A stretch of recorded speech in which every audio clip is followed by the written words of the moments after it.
Hello students, आज हम start करते हैं 9th क्लास मैथ्स की एक्सरसाइज नंबर 7.2 के क्वेश्चंस को सॉल्व करना।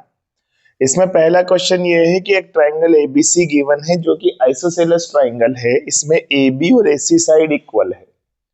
आपको ये प्रूफ करना है कि ओबी और ओसी दोनों इक्वल है और साथ में ये भी प्रूफ करना है कि जो एओ है वो एंगल बी ए सी का बाइसेक्टर है, यानी कि ये दोनों एंगल इक्वल है। साथ में ये दिया हुआ है कि जो ओ बी है वो एंगल ए बी सी का बाइसेक्टर है, यानी कि ये दोनों एंगल इक्वल है। तो अगर ये एंगल एक्स है तो एंगल ये वाला भी एक्स है, ऐसा हमें पता है। इसी तरह से हमें ये भी पता है कि ये जो ओ सी है वो इस एंगल सी का बाइसेक्टर है, यानी अगर ये एंगल वाई है तो ये एंगल भी वाई है, ये भी हमें पता है। हमें प्रूफ करना है एक तो कि ये जो ओ बी साइड है वो ओ सी के इक्वल है, और जो दूसरी चीज है हमें प्रूफ करने की वो ये है कि एओ जो है वो इसको बाइसेक्ट करता है, यानी कि ये एंगल और ये एंगल इक्वल है। तो देखो, सबसे पहले ये जो बड़ा वाला ट्राइंगल है एबीसी, ये आइसोसेलेस ट्राइंगल है, यानी कि हम ये कह सकते हैं कि ये पूरा एंगल इस पूरे एंगल के इक्वल है।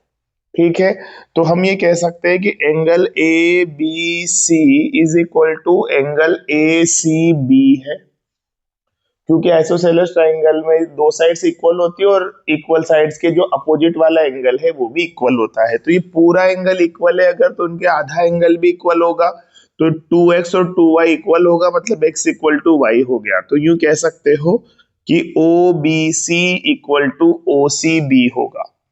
ठीक है ना। जब पूरा एंगल इक्वल है तो हाफ एंगल भी इक्वल ही होगा, बाइसेक्टर है। तो अपन ये कह सकते हैं कि ये एक्स एक्स है तो ये भी वास्तव में एक्स एक्स ही है, वाई वाई नहीं है। ये भी सेम ही है, क्योंकि पूरा एंगल इक्वल है। इसको 2x मान लिया, इसको 2x मान लिया, तो दोनों एक्स एक्स हो गए। पूरा एंगल इक्वल क्यों है? क्योंकि ये दोनों साइड इक्वल है, तो इक्वल साइड्स के अपोजिट वाले एंगल भी इक्वल होते हैं। फिर बाइसेक्टर है तो दो इक्वल इक्वल पार्ट में डिवाइड किया। अब देखो, ये छोटा वाले एंगल की बात करें, ऊपर वाले एंगल को भूल जाए थोड़ी देर के लिए। इन नीचे वाले एंगल में ये दोनों एंगल इक्वल हैं, ओ बी सी और ओ सी बी, है ना। तो फिर से नीचे वाला ट्राइंगल ले लो बी ओ सी, इसमें दो एंगल अगर इक्वल है तो उनके अपोजिट वाली साइड इक्वल होगी। तो इस एक्स एंगल के अपोजिट वाली साइड ओ सी हो गई और इस एक्स एंगल के अपोजिट वाली साइड ओ बी हो गई। तो पहली वाली चीज तो प्रूव हो गई। तो हमने क्या यूज किया? आइसोसेलेस ट्रायंगल में इक्वल साइड के अपोजिट वाले एंगल इक्वल होते हैं। उसके बाद हमने कहा कि अगर पूरा एंगल इक्वल है तो उनका हाफ एंगल भी इक्वल होगा। अगर हाफ एंगल इक्वल है तो छोटे वाले ट्रायंगल में अपोजिट साइड इक्वल होगी। इस कॉन्सेप्ट से हमने प्रूव कर दिया कि O B equal to O C है।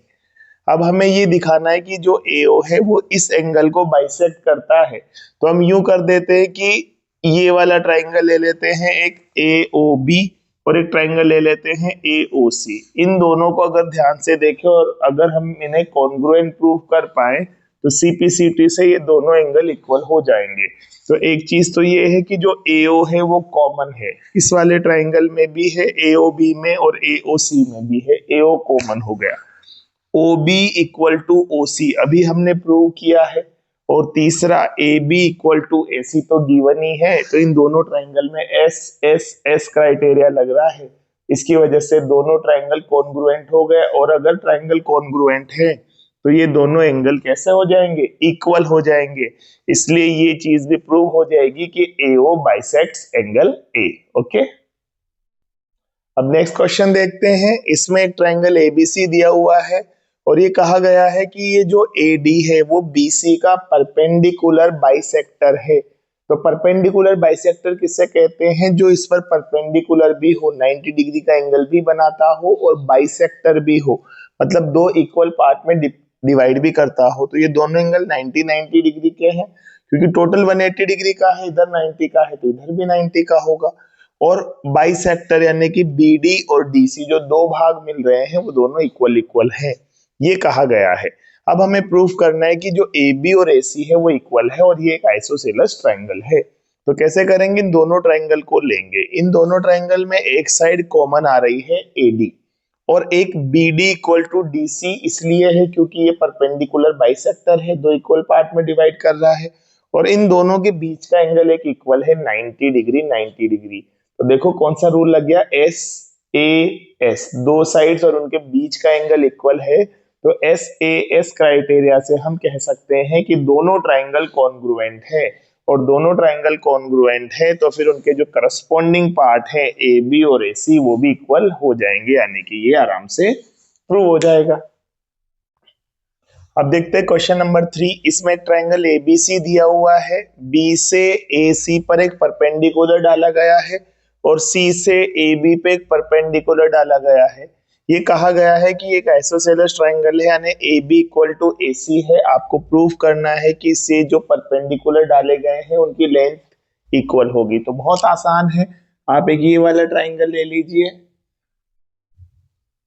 और एक ये वाला ट्राइंगल ले लीजिए। इन दोनों ट्राइंगल को ध्यान से देखो, इन दोनों ट्राइंगल में ये एक एंगल तो कॉमन है, ठीक है। एक ये जो ए बी साइड है वो ए सी साइड के इक्वल है ना, गिवन है ये। और एक एंगल देखो, इस वाले ट्राइंगल में ये 90 डिग्री का एंगल आ रहा है, इस ट्राइंगल में ए ई बी, और इस वाले ट्राइंगल में ये भी 90 डिग्री का एंगल आ रहा है। तो दो एंगल इक्वल है, तो तीसरा तो अपने आप ही इक्वल होगा। और एक साइड इक्वल आ गई, कौन सी वाली, जो दे रखी थी ए B equal to A C. तो इन दोनों ट्राइंगल में दो एंगल इक्वल है और एक साइड इक्वल आ रही है। तो एंगल साइड प्रॉपर्टी से दोनों ट्राइंगल कॉन्ग्रुएंट हो गए, और अगर कॉन्ग्रुएंट हो गए तो सीपीसीटी से हम ये कह सकते हैं कि जो बची हुई साइड है बीई और एक बची हुई साइड है सी एफ वो भी इक्वल होगी, ठीक है। तो BE equal to C F क्यों हो गए, क्योंकि जो ए बी ई ट्राइंगल है ए बी ई वो किसके कॉन्ग्रुएंट आ गया, ए सी एफ के कॉन्ग्रुएंट आ गया। Okay, question number 4 question number 3 का जस्ट अपोजिट है। उसमें साइड्स इक्वल दे रखी थी, एल्टीट्यूड इक्वल प्रूव करने थे। इसमें एल्टीट्यूड इक्वल दे रखी है, साइड इक्वल प्रूव करनी है। तो वही दो ट्राइंगल ले लेते हैं वापस से, ए बी ई और ए सी एफ, है ना। यही जो दो ट्राइंगल है ए बी ई और ए सी एफ वो इसी तरह से होंगे ना। एक ट्राइंगल तो ये ले लिया जो मैंने ये ब्लू में शेड किया है, और एक ट्राइंगल ये वाला ले लिया अपन ने, है ना। इस पोर्शन को छोड़ दो, एक ए बी ई हो गया और एक ए सी एफ हो गया। तो इन ट्राइंगल को अपन कैसे देखेंगे, इन ट्राइंगल में एक चीज तो ये इक्वल है, जो बी ई इक्वल है सी एफ के, ये तो गिवन है ना। एक एंगल ये कॉमन है और एक एंगल 90 डिग्री का आ रहा है। ये वाला देखो, ये एंगल इसमें भी आ रहा है और ये एंगल इसमें भी 90 डिग्री का आ रहा है। तो ट्राइंगल में दो एंगल्स इक्वल आ रहे हैं और एक साइड इक्वल आ रही है, तो दोनों ट्राइंगल कॉन्ग्रुएंट हो गए। और अगर दोनों ट्राइंगल कॉन्ग्रुएंट हो गए तो ये वाला पार्ट तो प्रूव हो गया। अब अगर ये वाला पार्ट प्रूव हो गया तो इनके करस्पॉन्डिंग जो पार्ट्स है वो भी इक्वल होंगे। तो इसकी पहला 1 2 पे ए बी है, उसमें 1 2 पे ए सी लिखा हुआ है, तो ए बी इक्वल टू ए सी हो गया। तो ये वाला तो अपने आप ही निकल के आ गया। ओके, अगला क्वेश्चन देखते हैं, क्वेश्चन नंबर 5। इसमें दो ट्राइंगल दे रखे हैं ए बी सी और बी सी डी, दोनों का बेस बी सी है। ये कहा गया है कि एबीसी भी एक आइसोसेलेस ट्राइंगल है और बीसीडी भी एक आइसोसेलेस ट्राइंगल है। ये क्वेश्चन में गिवन है। आपको बस प्रूव इतना सा करना है कि ये वाला जो एंगल, पूरा वाला एंगल है ए बी डी, ये इस पूरे एंगल एसीडी के इक्वल होगा। अगर आप ये प्रूव कर पाते हैं तो काम हमारा हो जाएगा। बहुत सिंपल सी बात है। देखो, ये ट्राइंगल एबीसी है, ये आइसोसेलेस ट्राइंगल है। आइसोसेलेस ट्राइंगल में अपोजिट एंगल्स इक्वल होते हैं इक्वल साइड्स के। तो AC और AB इक्वल है तो इनके अपोजिट एंगल इक्वल होंगे। इन दोनों को मैं एक्स एक्स मान लेता हूं, है ना। ये दोनों साइड इक्वल है तो इसके अपोजिट एंगल और इसके अपोजिट एंगल इक्वल होगा, दोनों को एक्स मान लिया। इसी तरह से BD और CD इक्वल है तो इनके अपोजिट एंगल इक्वल होंगे। तो ट्राइंगल BCD में BD के अपोजिट एंगल ये है, इसको मैं y मान लेता हूं, और CD के अपोजिट एंगल ये है, इसको भी मैं y मान लेता हूं। क्यों? क्योंकि आइसोसेलेस ट्राइंगल में तो आइसो इक्वल साइड्स के अपोजिट वाले एंगल इक्वल होते ही हैं। अब ये एंगल x है, ये एंगल y है, तो ये पूरा एंगल ABD कितना हो गया, x प्लस वाई। और इसी तरह से एंगल ACD भी कितना हो गया, x प्लस वाई। तो दोनों एंगल x प्लस वाई हो गए तो हमारा काम हो गया ना। हमें यही तो प्रूव करना था कि ABD is equal to ACD है, दोनों सेम आ गए, x प्लस वाई। ओके, अब अगला क्वेश्चन देखते हैं। क्वेश्चन नंबर 6 की बात करते हैं। क्वेश्चन ये है कि एक राइट एंगल ट्राइंगल है, मतलब राइट एंगल ट्राइंगल नहीं है, सॉरी, एक आइसोसेलेस ट्राइंगल है ABC, दोनों साइड्स इसकी इक्वल है। इस BA को थोड़ा आगे बढ़ाया गया है D तक और फिर D को C से मिला दिया। कितना आगे बढ़ाया गया है कि ये जो ए बी और ए डी है वो इक्वल आ जाए, मतलब ए बी ए सी के भी इक्वल है और ए बी ए डी के भी इक्वल है। तो ये बात हो गई कि तीनों ही साइड इक्वल हो गई। हमें प्रूव करना है कि ये वाला जो एंगल है, ये वाला एंगल बी सी डी वो 90 डिग्री है। ठीक है, तो करते हैं, बहुत आसान है। देखो ये ट्राइंगल एबीसी को ध्यान से देखो, ये आइसोसेलेस ट्राइंगल है, तो इक्वल साइड्स के अपोजिट एंगल इक्वल होते हैं। तो इन दोनों को एक्स मान लें, छोटे छोटे को। ठीक है, मान लिया। इसी तरह से ये ए सी डी भी तो आइसोसेलेस ट्राइंगल हो गया ना, ए सी इक्वल टू ए डी हो गया, क्योंकि ये इसके इक्वल था और ये इसके इक्वल था, तो ये दोनों भी तो आपस में इक्वल होंगे। तो ए डी और ए सी इक्वल है, तो इनके अपोजिट एंगल्स भी इक्वल होंगे। तो इसके अपोजिट एंगल ये है, इसको मैं वाई मान लूं, और ए डी के अपोजिट एंगल ये है, इसको मैं वाई मान लूं, है ना। तो ये वाला एंगल एक्स हो गया, ये एक्स हो गया, ये वाई हो गया, ये वाई हो गया।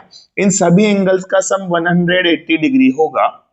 तो x प्लस वाई, ये x है, ये x प्लस वाई है और ये y है, ये सब मिलाकर 180 डिग्री होंगे। तो 2x प्लस वाई है ना, 2x प्लस 2y आएगा, उसमें 2 कॉमन ले लिया मैंने, तो ये 180। तो x प्लस वाई की वैल्यू 90 डिग्री आ गई, क्योंकि 2 से डिवाइड होगा। अगर x प्लस वाई 90 आ गया, मतलब ये angle B C D X plus Y ही तो है, तो एंगल BCD हो गया ना इक्वल टू 90 डिग्री। तो इस तरीके से आसानी से सॉल्व कर सकते हैं। क्या कॉन्सेप्ट यूज कर रहे हैं? आइसोसेलेस ट्राइंगल में इक्वल साइड्स के अपोजिट एंगल इक्वल होते हैं। एक्स एक्स माना, आंसर आ गया। एक और बहुत आसान क्वेश्चन करते हैं, क्वेश्चन नंबर 7। क्या आसानी है इसमें देखते हैं। कह रखा है कि एक आइसोसेलेस ट्राइंगल है जिसका एक एंगल 90 डिग्री है, बाकी बचे दोनों एंगल निकाल लो। कितना आसान है देखो, अगर ये दोनों साइड्स इक्वल है तो इनके अपोजिट एंगल इक्वल होंगे, दोनों को एक्स एक्स मान लेते हैं। तीनों का सम 180 डिग्री होगा, तो x प्लस 90 की वैल्यू 180 डिग्री हो गई। 2x की वैल्यू हो गई 180 माइनस 90 यानी 90 डिग्री, तो x की वैल्यू हो गई 45 डिग्री। तो ये आंसर भी आ गया 45 डिग्री और ये आंसर भी आ गया 45 डिग्री। देखो कितना आसान था, है ना। इससे आसान क्वेश्चन तो हो नहीं सकता है।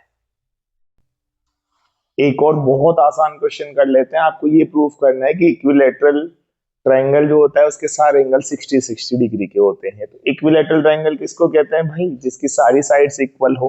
तो ये साइड ये साइड ये साइड तीनों इक्वल मान ली। अब रूल ये है इक्वल साइड्स के अपोजिट एंगल इक्वल होते हैं। तो इसका अपोजिट एंगल ये x मान लिया, इसके अपोजिट एंगल x मान लिया, इसके अपोजिट एंगल x मान लिया, तीनों को x x x मान लिया। अब ये तो रूल हमें पता ही है कि ट्राइंगल के इंटीरियर एंगल का सम 180 डिग्री होता है। तो 3x की वैल्यू x x x मिलकर 3x हो गए, 180 डिग्री हो गया। तो x की वैल्यू कितनी आ गई? 180/3 यानी कि 60 डिग्री। तो सारे एंगल्स कितने कितने हो जाएंगे? 60 डिग्री हो जाएंगे। ये हमें यही प्रूव करना था कि इक्विलैटरल ट्रायंगल के सभी एंगल 60 डिग्री होते हैं। तो बहुत आसान एक्सरसाइज है, एक्सरसाइज नंबर 7.2। आई होप आपको ये समझ में आ गई होगी। फिर भी अगर किसी क्वेश्चन में कोई डाउट है तो आप कमेंट सेक्शन में कमेंट करके मुझे बता सकते हैं। Thank you.